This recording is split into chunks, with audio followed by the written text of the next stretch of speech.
Bom dia aos meninos que não abracei, às meninas que não beijei. Bom dia aos paulistanos e paulistas que aqui comparecem. Primeiro é uma honra vir conversar com vocês. Não é uma palestra, né? Nós estamos entre colegas, entre amigos. Muitas vezes estive aqui em São Paulo, tanto no período de dirigente da HFISP, depois na própria Anfip. E agora vamos trocar um pouco de ideia sobre algo que quem tem um pouquinho mais, quem é jovem há mais tempo sabe que todo início de governo surgem propostas, né? Propostas sempre de reformas envolvendo principalmente três áreas: previdenciária, trabalhista e tributária. Nesse não é trabalhista, porque já há pouco tempo no governo anterior já houve a aprovação de uma reforma trabalhista que praticamente, né, detonou, destruiu a consolidação das leis do trabalho, precarizando definitivamente o vínculo empregatício, a formalização, etc. E, de novo, volta nesse governo, como em todos os demais, a reforma da Previdência e agora, isso que já avançou muito rapidamente, também a reforma tributária. Não é privilégio deste governo, como nós vimos que no governo anterior e no outro que foi saído do cargo, tá? Também já se discutia com um amigo nosso, né, conhecido de tantos de vocês, Ana Satubano, também o Rabas, coordenava a proposta de reforma tributária da presidente Dilma, em que só não foi adiante porque, de fato, ela foi tirada do cargo. Mas também lá se pretendia unificação dos regimes, trabalhar as questões demográficas, atualizar. Então não é novidade, não é um governo liberal ou progressista, é sempre um tema que envolve ajuste de contas públicas, principalmente quando o foco dos governos é orçamento e ajuste fiscal. Envolvendo orçamento e ajuste fiscal, no fim cai sobre quem? A grande maioria dos servidores públicos que tem uma conta bastante elevada e crescente de aposentadorias e pensões ou de compromisso com a inatividade. Por mais injusto que possa parecer, isso é uma conta que todos nós temos consciência também. Até porque nós temos consciência de uma série de privilégios ou de medidas, por mais legais que sejam, que afrontam o conjunto da sociedade. Eu, por exemplo, sou de 87 do ESIAPAS, e eu vi que tinha colegas que só cumpriram o estágio probatório e tinham 30 anos averbando o tempo de rural, essa coisa toda, aos 36, 37 anos se aposentaram.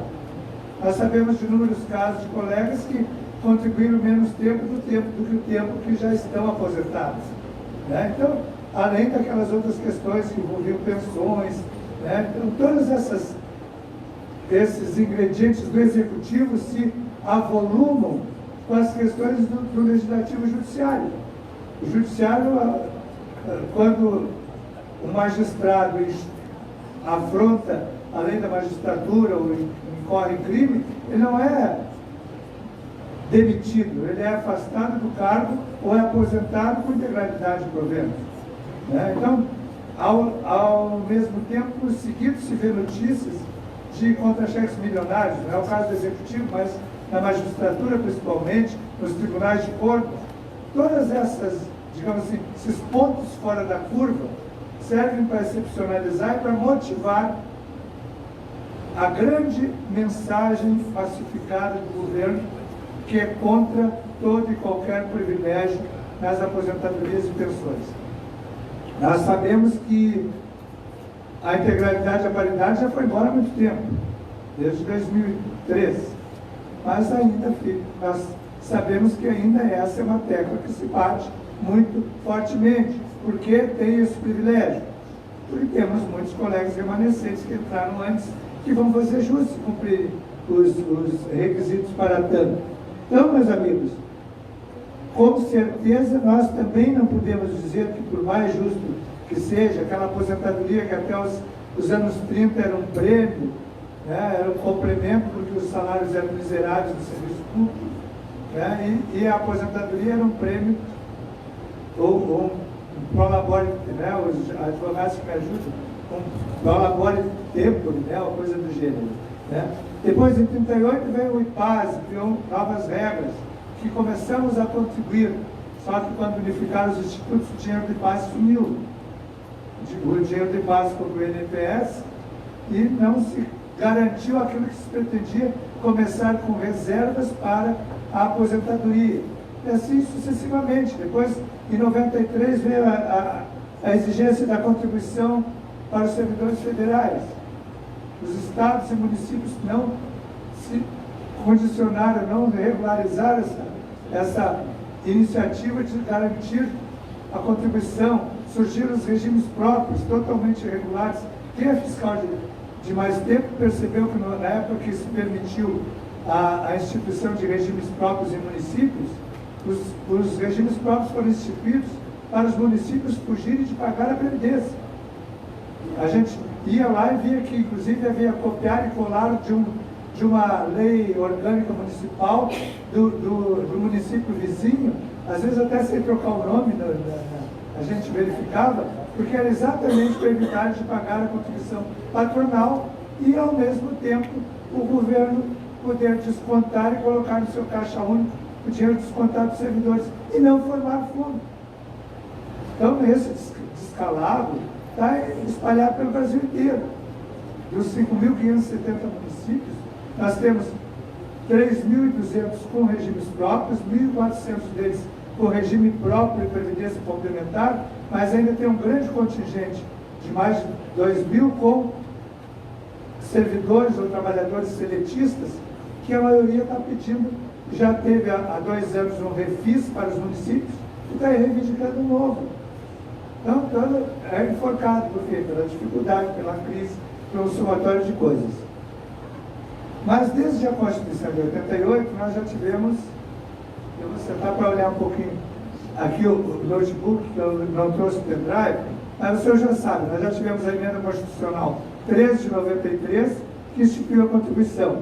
Nós tivemos a mudança mais radical, que foi da emenda 20 de 98, que trouxe a exigência de idade mínima, e pegou a maioria de nós aqui, que é aquela a história, ou a idade mínima ou o pedágio da proporcionalidade, que trouxe, que extinguiu, né, a paridade, apesar de manter para situações anteriores.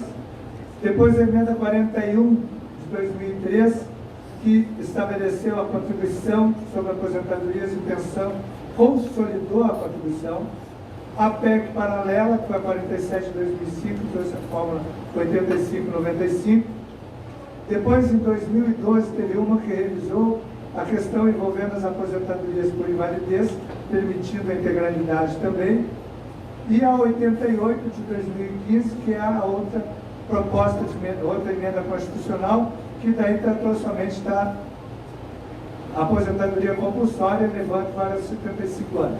Então, desde 88, nós já tivemos 6 regras, 6 remendos na Constituição, que efetivamente alteraram aquele texto lá que, dia 5 passado, completou 31 anos. 31 anos. Em 31 anos, a Constituição brasileira já tem 102 remendos. 102. A PEC, essa PEC que está em discussão no Congresso, a PEC 6, se promulgada, e provavelmente vai ser daqui a uns 15 dias, essa PEC será a 103. Será a emenda constitucional número 103. E, como o senhor sabe, tem acompanhado, que acompanha a vida da FIP, que acompanha aqui desde o mandato da Margarida, desde o mandato depois do meu, o seguinte, o atual, nós estivemos sempre na linha de frente do debate sobre Previdência, principalmente no Congresso Nacional. Na PEC, na proposta que estava sendo urdida pelo então secretário de Previdência, Carlos Gabas, nós estávamos no grupo de trabalho para apresentar propostas. Depois, na emenda constitucional, na proposta de emenda constitucional 287, que era do Temer, foi no meu mandato, lá na Feira da FIP, nós tivemos, primeiro no dia que ele apresentou, na sala em que ele apresentou, lá dentro do Planalto, nós estávamos lá junto com todas as centrais.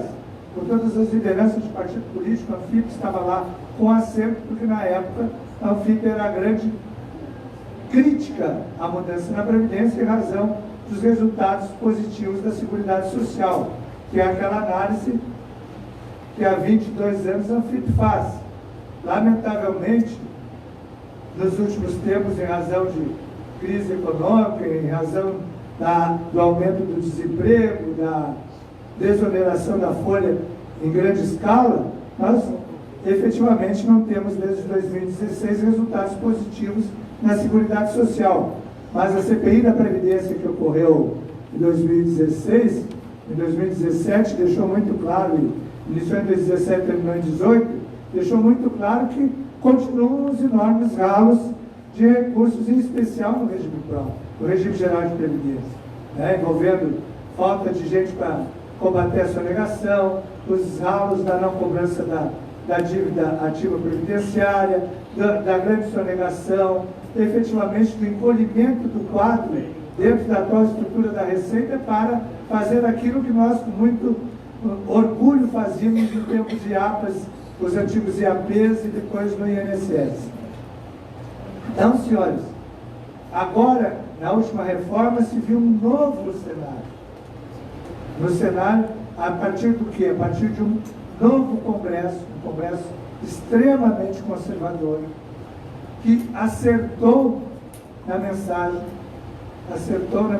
massificando a ideia de quem recebe mais deve pagar mais, quem recebe menos pagará menos.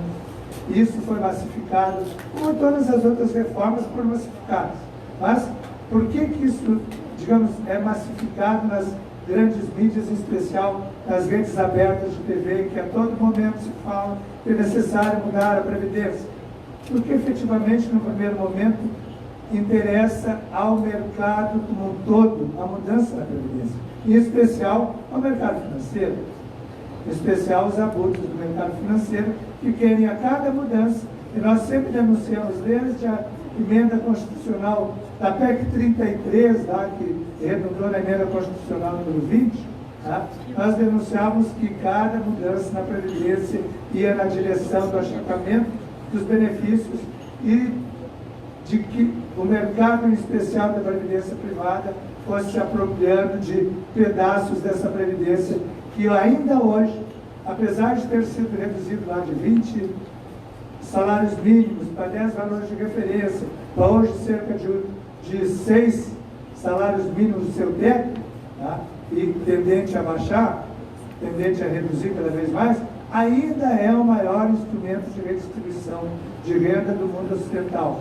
Portanto, nós temos que ter um carinho ainda, que nós temos essa lembrança muito clara na nossa memória, por termos trabalhado e atuado na grande maioria nesse setor, de que devemos continuar defendendo a bandeira da Previdência, porque hoje ela sustenta 40 milhões de brasileiros e com seus dependentes e aposentados que mantêm famílias, que já são mais de 12 ou 13 milhões, nós quase envolvendo também os regimes próprios, envolvendo todas as estruturas de aposentadoria de municípios, estados e União, quase 80% da população brasileira se mantém ou é contribuinte no sistema de previdência social.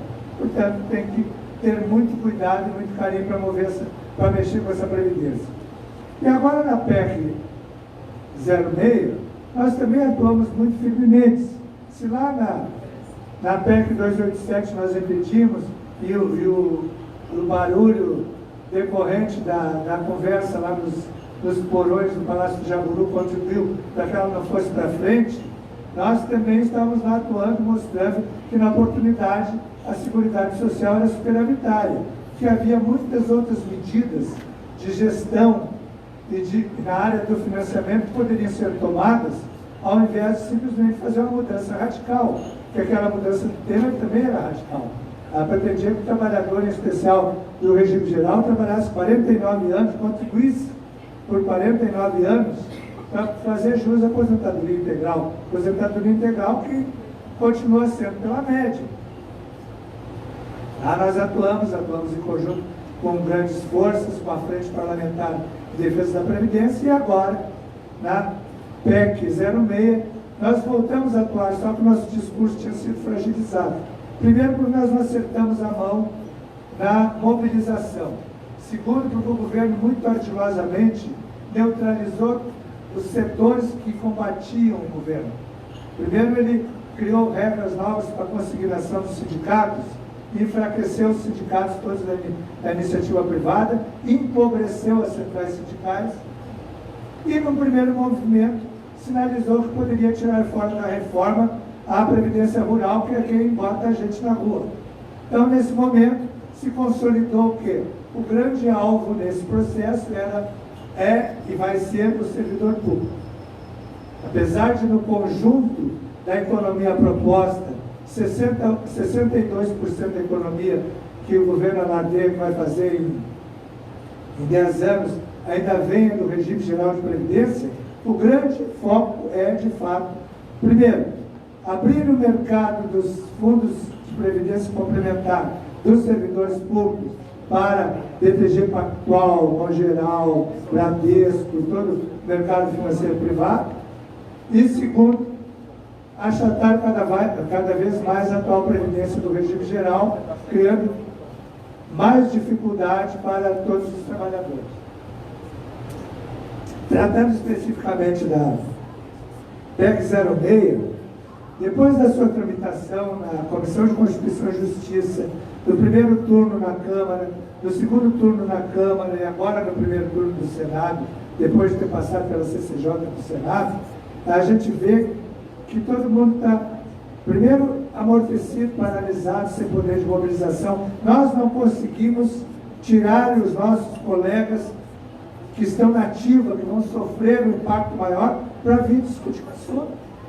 E nós vimos em todas as categorias, as categorias que integram o FONACAT, lá que são 32 categorias profissionais do núcleo estratégico de governo, diplomacia, polícia, o pessoal das agências reguladoras, a fiscalização agropecuária, do trabalho, etc., não consegue mobilizar pessoas nem trabalhar, nem para ouvir, nem para discutir. Tá? Nós, auditores, sabemos da dificuldade quando vai se discutir o tema em qualquer instância, em qualquer região, que os colegas estão lá no prédio e entra o representante da associação do sindicato. Eles hoje, com a modernidade, estão na frente de 3 monitores de computador, assim, e se escondem, dizendo que vocês vêm incomodar aqui. Lamentavelmente tem sido assim. Porque parece que, apesar de um número expressivo ser eleitor do atual governo, tá, nós vemos que eles não percebem a crueldade da atual reforma. E a crueldade da atual reforma vai bem na direção do achatamento do poder aquisitivo da classe média, do achatamento do poder aquisitivo do servidor público, em especial aquele que já, e aí é bom saber, quem aqui é pensionista? Levanta o braço. Tem algum pensionista aqui ou pensionista? Não. Quem já está aposentado? 99%. Perfeito. Quem é aposentado e pensionista? Ninguém? Muito bem. Quem está na ativa? Vamos ver se tem um. Tem um. Ó, 2? Muito bem. Mas já recebendo pé na cova. A voz de permanência. Já, isso. Ah, não, pé na cova. Ah, ela não levantou porque eu disse pé na cova. Mas é uma voz de permanência. Ah, desculpa, é isso que vulgarmente nós conhecemos. Então nós vemos aqui, ó. Nós não temos nenhum servidor da ativa que está no período de transição, ou seja, que ingressou a partir de 2003 ou a partir de 2013, quando entrou ou ficamos sob a égide da FUNPRESP, né? Então nós temos aqui claramente, e quem dos aposentados está muito tranquilo com a reforma, que não vai ser atingido? Quem já tem direito adquirido, julga que isso tudo é muito tranquilo, que deve ser, né? Eu acho que ninguém vai responder isso. Em todos os casos, vamos analisar.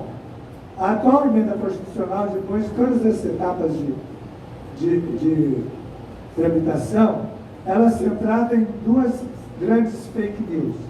O governo anunciou, no primeiro momento, que apresentou uma emenda, uma proposta de emenda, que pretendia desconstitucionalizar tudo e já instituir o regime de capitalização. Ou seja, são palavras que ao longo do tempo nas palestras eu entendi que são as palavras malditas da PEC. Desconstitucionalização e capitalização. Pois disseram que isso acabou. Tiraram. Esse é o grande fake, são duas grandes fake news da reforma. Primeiro, que não acabou com a desconstitucionalização. Por quê? Porque no texto constitucional aprovado, inclusive em primeiro turno, que já está disponível, nós já colocamos nos grupos, tá? Que é o parecer que passou no primeiro turno do Senado, no texto base da Constituição, porque essa proposta de emenda constitucional tem 3 partes. Tem o texto base da Constituição, que é modificado, tem regras de transição que valerão para todos os servidores e trabalhadores que ingressarem no serviço enquanto não houver, enquanto não vier uma lei. Regras de transição para os atuais trabalhadores e servidores e disposições transitórias para todos os que ingressarem depois da publicação da emenda constitucional e antes de lei que regulamentar a nova situação. Por quê? Porque somente no texto base da Constituição, 31 dispositivos são remetidos para a lei complementar. Só permanece no texto base da Constituição a exigência de idade mínima para servidores públicos e para a iniciativa privada. E algumas regras e princípios que são definidos em especial no artigo 40 e no artigo 201 e 195, tá? Princípios gerais que deverão ser observados pela lei complementar que será editada a posteriori. Portanto, a desconstitucionalização acontece. Outra coisa, a capitalização. A capitalização, vocês viram ao longo do tempo de debate dessa reforma, que seguindo aparecia manchete no Estadão, na Folha de São Paulo, o presidente do Bradesco, o presidente do Itaú, ou da XP, que estão criando e abrindo mercado em função de que isso será incrementado com as novas regras da reforma, que isso é muito bom incentivar a reforma. Tiraram a capitalização, segundo o governo, e eles estão quietinhos, não pegaram, não espelharam. Por quê? Porque é uma outra fake news, outra mentira deslavada.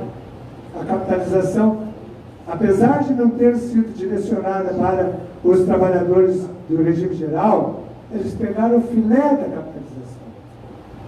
Ao mudarem o artigo 201 e as regras para a previdência complementar dos 202 dos servidores públicos, tá?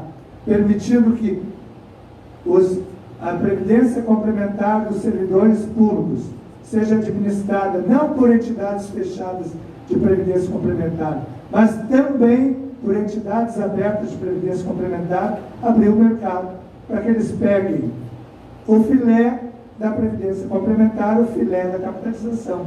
Todos aqueles servidores que ganham acima do teto, que em 1.400 municípios já têm o seu fundo de previdência complementar, o SP-Prev aqui, o São Paulo Previdência, e mais 18 estados que já constituíram a Previdência Complementar, a FUNPRESP-JUDE e a FUNPRESP do Executivo e Legislativo. Então, tudo isso, a partir da promulgação da emenda e da sua publicação, poderá ser assumido pelos bancos privados, primeiro nos comitês de definição de investimentos e depois na própria diretoria e em regras que não sabemos como será. Portanto, eles estão quietos porque exatamente o filé da capitalização ou da previdência complementar poderá ser assumido pelo mercado. No que diz respeito a quem está na ativa, ou quem ingressar no serviço público, o servidor público, a partir do momento, se ingressar a partir do dia seguinte, o que ingressar no dia anterior, ainda terá regras de transição que começam em 56 anos, tem uma escadinha que vai até regra 100, 100, 105 para homem e para mulher, isso eu vou disponibilizar depois os quadrinhos todos. Você já sabe, vai colocar no site da Anfip São Paulo também. Tá? Mas tem uma escadinha lá, uma evolução. A Folha já foi pródiga em publicar esses quadros, o Estadão também. Tá? Quem ingressar no dia seguinte só vai se aposentar aos 62 e 65 anos, sem transição, tanto vinculado à iniciativa privada quanto ao serviço público. Exceto, obviamente, as situações excepcionais lá de professores, de militares, de bombeiros, etc., etc., os agentes, né, os trabalhadores sujeitos a agentes nocivos, tudo isso tem regras especiais, que serão, inclusive, ainda regrados a posteriori com leis complementares. Mas o que afeta a grande maioria dos nossos pensionistas e aposentados é, de fato, a mudança na alíquota. A mudança na alíquota, por quê? Então, pela primeira vez, se coloca um percentual de alíquota na Constituição, para evitar todo e qualquer questionamento, como aconteceu no Rio de Janeiro, da possibilidade de que a alíquota tenha caráter confiscatório. Então, colocaram, inclusive, a escadinha dos percentuais, chegando a alíquota do servidor público até 22%. A alíquota do servidor público, para quem ganha acima de R$39 mil, trabalho que a gente chegue lá, né, haverá sobre a alíquota base de 14%, um acréscimo de 8 pontos percentuais. Quem ganha entre 20 mil e 39 mil, que é mais ou menos a média brutos, né, o acréscimo será de 5 pontos percentuais daquela alíquota de 14%, ou seja, 19%. É lógico que, a exemplo do imposto de renda, que a maioria está na faixa dos, para quem não é isento, está na faixa do 27,5%, há uma alíquota efetiva porque tem a parcela deduzida.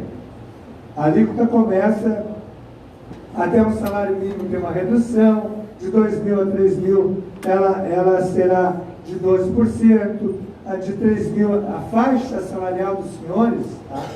Em cada faixa salarial, o salário vai ser dividido em faixas, numa pirâmide assim, tá? Haverá cortes, né? Em determinada faixa aplicar-se-á uma alíquota e assim por diante, exemplo do imposto de renda. Portanto, a alíquota para quem está na faixa entre 20 mil e 39 mil reais de bruto, de salário bruto, tirando o bônus que não tem incidência previdenciária, não sei se não vai voar, né, o dinheiro voa, tá? Então, a alíquota efetiva é 16,79, aproximadamente, né, 16,79. Então, de imediato, teremos um aumento. Isso é 90 dias após a publicação no Diário Oficial da nova emenda constitucional, a alíquota terá um aumento de 5,79%, ou seja, mais de 50%, sobre os atuais 11%. Tá? Isso, é óbvio, num primeiro momento, permanece sendo acima do teto do regime geral de previdência. Porém, se abriu uma perspectiva extremamente cruel. Disseram que isso só vale para os municípios. Não, vale para todo mundo. Pela regra constitucional, se abre a possibilidade de uma cobrança de uma alíquota extraordinária a partir da constatação da insuficiência atuarial do regime próprio no qual o servidor está inserido, e isso tem sido propagado em todas as avaliações atuariais juntadas à lei de diretrizes orçamentárias, que o regime próprio dos servidores da União tem insuficiência atuarial. Inclusive, ontem teve um relatório do próprio, não, mas o TCU só fala do regime geral.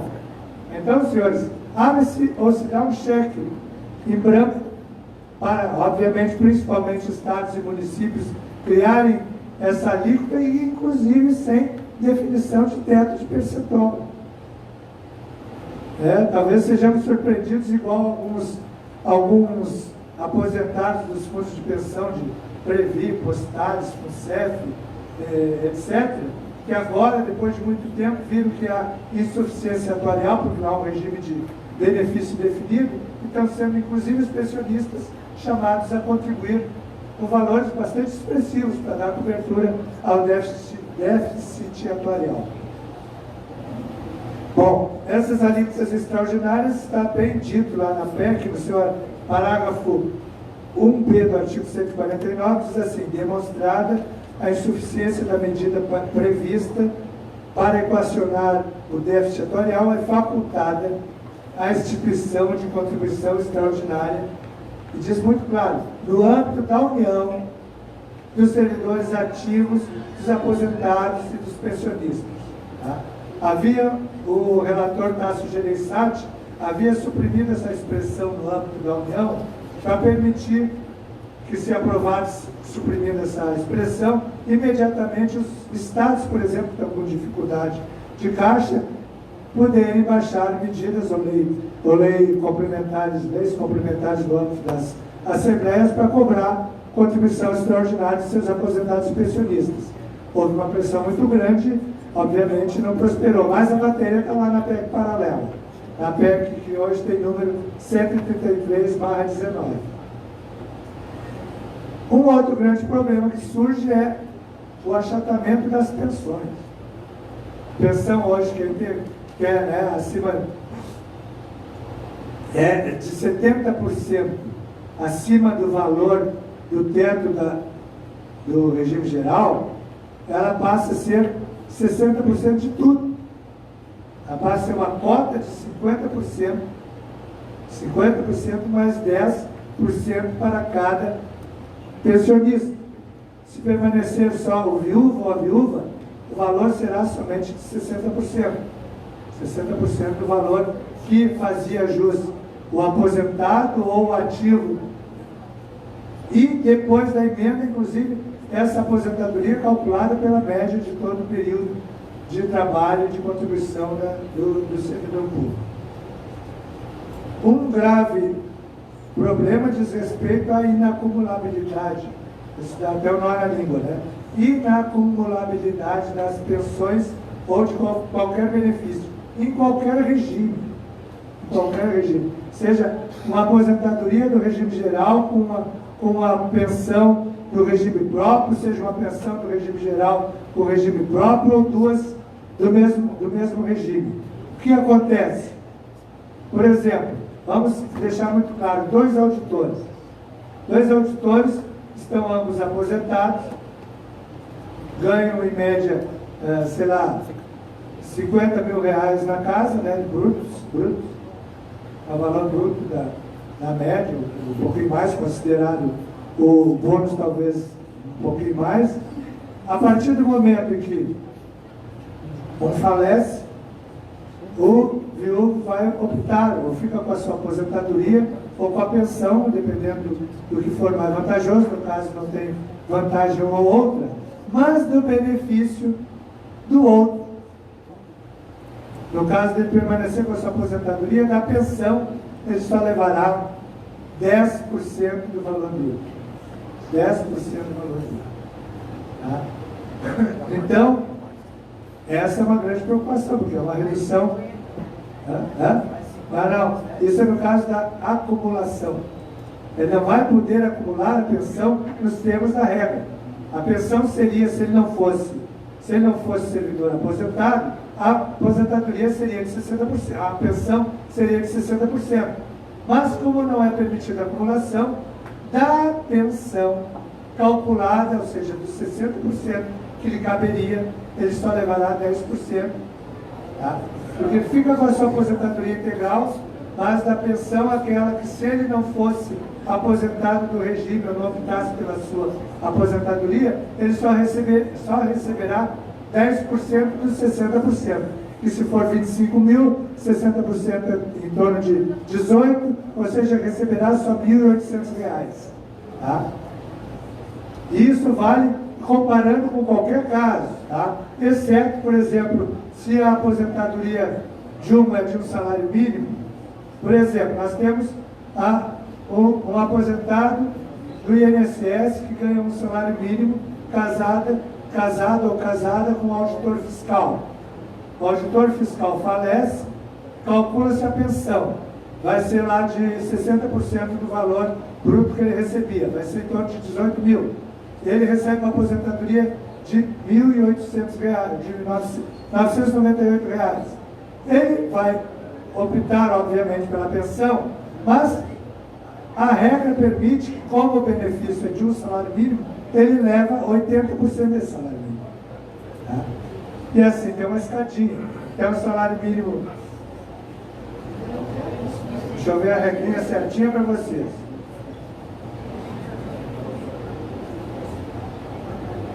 Ó, se o benefício acumulável é até um salário mínimo, ele leva 80% do salário mínimo. Se o percentual for subindo, entre 1 e 2 é 60%. Entre 2 e 3 é 40% do valor. Por isso que eu estou dizendo que só levará 10%, porque é para todos os valores de benefício acima de 4 salários mínimos, que se enquadraria a pensão resultante de uma aposentadoria ou da morte de um auditor. Tá? Se porventura, do outro lado, tiver um benefício menor, a viúva ou viúvo opta pela pensão. E do seu, digamos assim, se já tiver uma aposentadoria do teto da Previdência. Vamos ver. Alguém que está aposentado pelo teto da Previdência, R$ 5.839, ou que seja, R$ 5.000, e for viúva de um auditor, ele poderá optar pela pensão, que o valor é mais elevado. Mas da sua aposentadoria, que é acima de 4 salários mínimos, ele também levará só 10%. Aqueles R$ 5.000 levará R$ 500. E, obviamente, a renda familiar será altamente achatada. Tá? Isso vale para todos aqueles que a situação ocorrer depois da publicação da emenda. Nós temos situações aqui, hoje me foi perguntado, nós já temos um auditor pensionista. Um auditor pensionista que já preencheu os requisitos para a aposentadoria. Se ele já preencheu os requisitos pela aposentadoria, pela regra vigente, em todas as alterações constitucionais, o direito adquirido está garantido.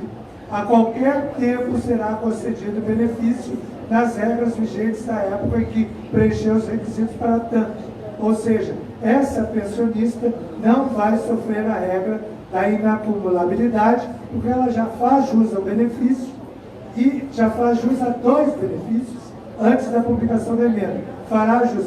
A única situação, desculpe a piada, é se por acaso o futuro de cujos estiver na UTI, na véspera de publicar, e tire estupros. Tá? Vai valer, tá? Porque senão no dia seguinte acabou com a pensão. Tá? Exatamente.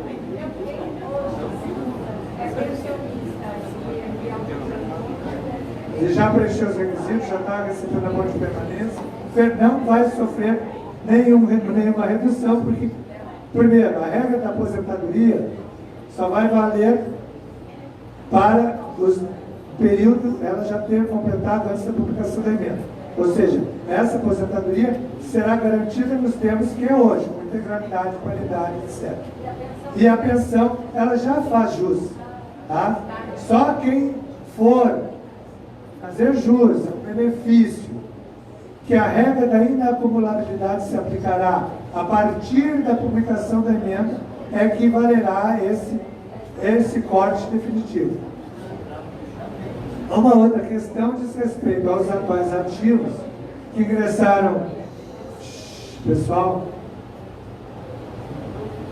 eu sei que não diz respeito à grande maioria, mas todos aqueles que têm amigos, conhecidos, que estão trabalhando, que estão preocupados, que ainda não fizeram jus ao abono de permanência, que ingressaram antes de 2003, há 2 regras para se aposentar. Ou vai na escadinha, a partir de 56 anos de idade, tem um plus a cada ano, só que esse se aposentará pela média. Tá? Ou ele vai para 62 ou 65 anos, que terá direito a integralidade e paridade, tá? Ou vai com uma outra regra de pedágio. São 3 regras. Tá?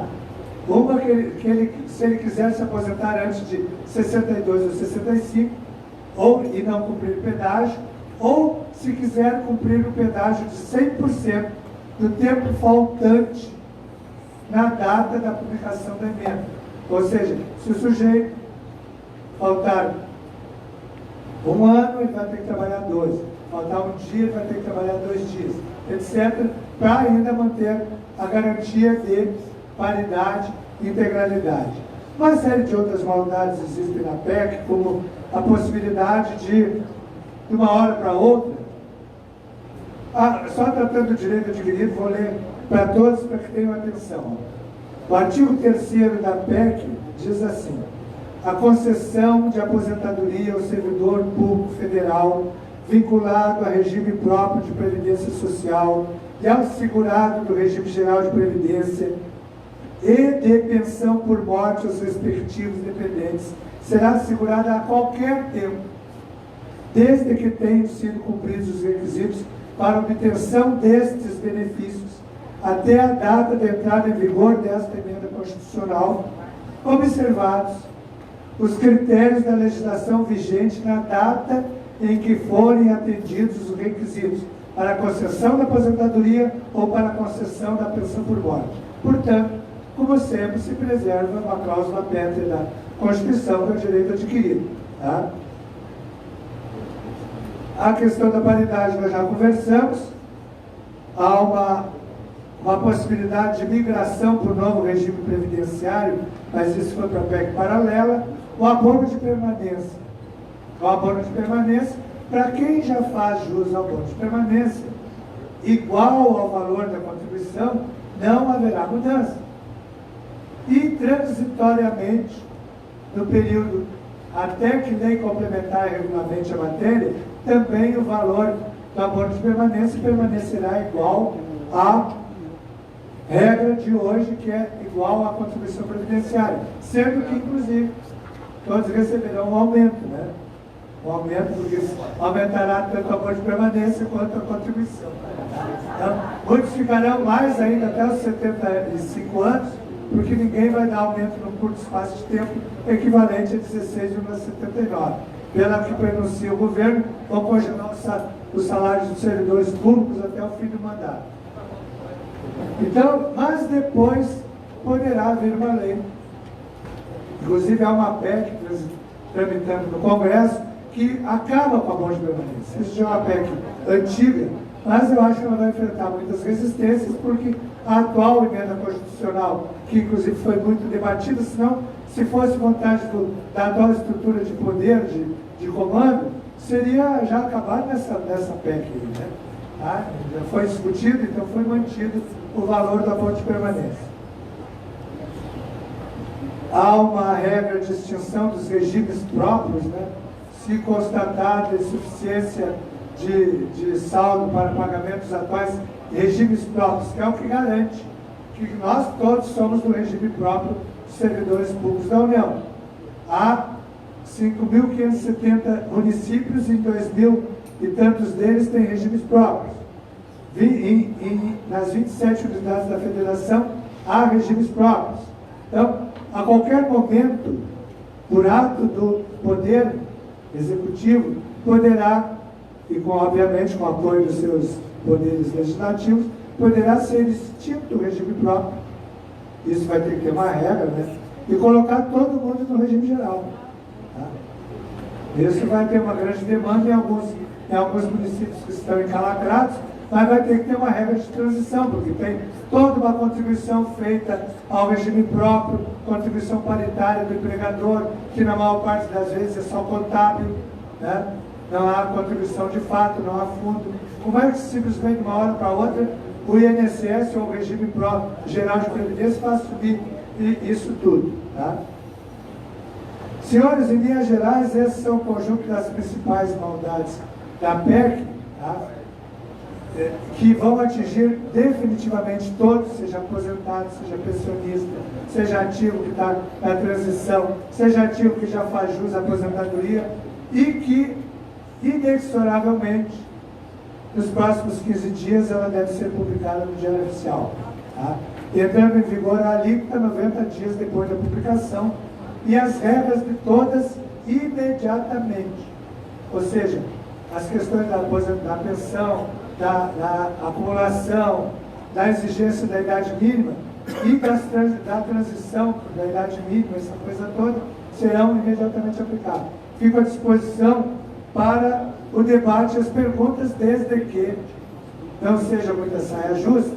Eu coloco desde já, para aquelas coisinhas que tem que calcular, um mês e meio a mais, não sei o quê, eu fico à disposição e deixo à disposição o e-mail romero@anfip.org.br para as perguntas cabeludas.